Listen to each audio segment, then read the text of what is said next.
ketosis. Carbs are very low and they're not abundantly available, but we do have a ton of stored energy in fat cells. We take fat from fat tissues, fat cells all throughout our body, and we dump them into the bloodstream in the form of fatty acids. Those end up eventually in our liver, where some conversions happen and we create something called ketone bodies. These can now supply energy to the rest of our body. So this is now our new energy source. Now you may have heard that the keto diet is kind of like mimicking starvation. I don't necessarily love the term starvation, but it is mimicking a metabolic pathway that our body has and utilizes when we're fasting, which is the ketosis pathway.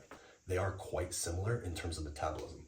So now let's talk about what the effect of those ketones as an energy source have on our body. One of the huge ones that's very beneficial for most people is a decrease in insulin.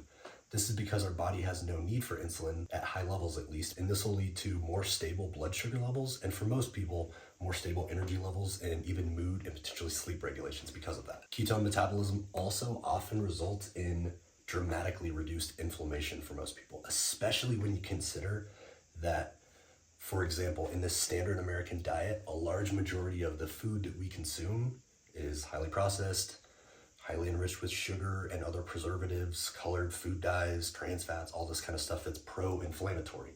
So part of it is just reducing those things from our diet, but also part of the inflammation reduction effect of either a ketogenic diet or fasting comes from the fact that ketones actually reduce inflammation throughout the body. And a second order effect of the reduction of insulin, but also sort of a direct effect of ketones themselves, is for most folks a dramatic downregulation or reduction in hunger and an increase in satiety. You'll notice sometimes that you're just not hungry. Another key benefit that most folks notice during ketosis is positive gut microbiome changes. Now, a benefit that I didn't explicitly add to this list here is improved cognition for most folks. And that's a result of decreased inflammation, as well as stable blood sugar levels, and honestly, the positive gut microbiome changes. So you almost have like a trifecta working in your favor in terms of mental clarity.